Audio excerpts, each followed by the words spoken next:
Olha, a reflexão de hoje é algo bem sério. Parte de uma mensagem que a autora sentiu que era tão, mas tão urgente que ela simplesmente não podia guardar só para ela. É um alerta, sabe? Um chamado para a gente pensar sobre a fé nos dias de hoje.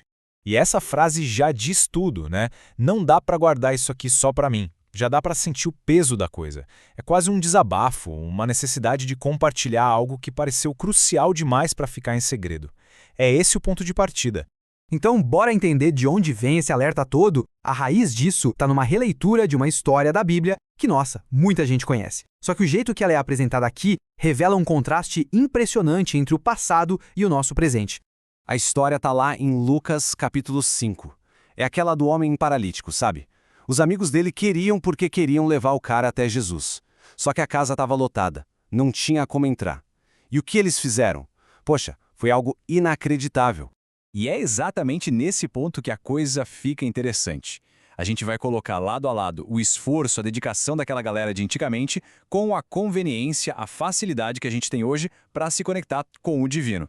Cara, pensa comigo na trabalheira que isso deu. Não era só chegar e entrar. Eles tiveram que carregar o homem com a cama e tudo. Depois, dar de cara com uma multidão que não deixava passar. Aí, tiveram a ideia de subir no telhado. E não só isso, eles quebraram o telhado para descer o amigo. Isso é uma fé que bota a mão na massa, literalmente. E olha só esse contraste. De um lado, uma turma que, virava o mundo de cabeça para baixo só para ter um minutinho com Jesus. Do outro lado, estamos nós. A gente tem acesso a essa presença a qualquer hora, em qualquer lugar. É só uma oração de distância. E essa frase aqui dói de tão real, né? A gente tá deitado na nossa cama, Instagram. Depois eu oro. É exatamente isso. A facilidade virou desculpa para a negligência. A gente adia o mais importante por causa de uma rolada no feed.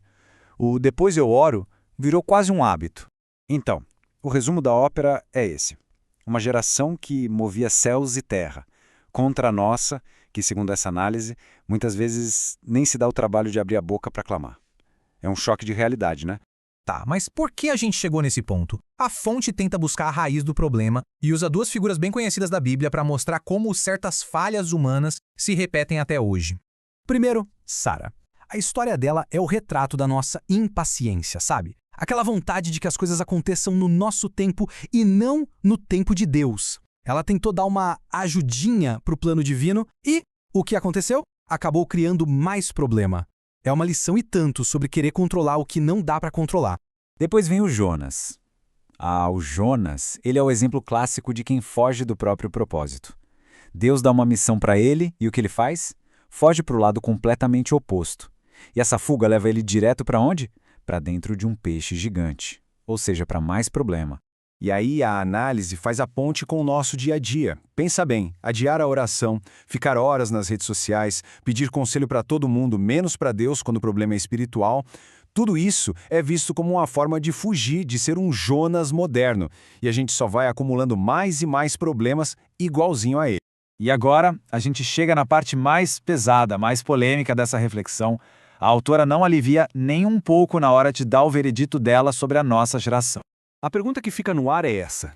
Com todo o acesso, toda a informação que a gente tem, será que a nossa geração é a pior da história em termos de descaso espiritual?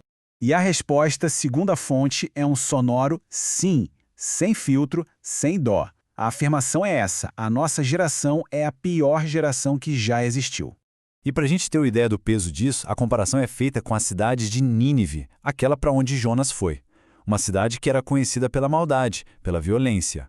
A lógica aqui é que eles eram maus sim, mas a nossa geração tem plena consciência do bem e do mal, e mesmo assim, muitas vezes escolhe a negligência.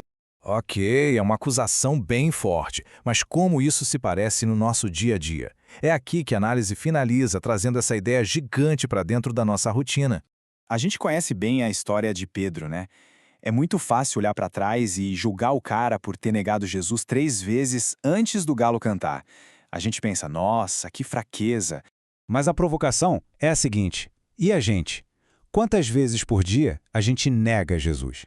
Quantas vezes a gente escolhe o TikTok em vez de um momento de oração? Um Instagram, uma fofoca, falar mal de alguém? A ideia é que essas pequenas negações do dia a dia, elas se somam. E o alerta se encerra com uma imagem que, sinceramente, arrepia. A ideia de que essa nossa mania de deixar para depois pode, um dia, ser jogada de volta na nossa cara no momento mais decisivo de todos. E no fim, a gente fica com essa pergunta martelando na cabeça. Se a gente passa a vida toda deixando ele para depois, o que podemos esperar quando esse depois não existir mais? É uma reflexão que encapsula toda a urgência desse alerta.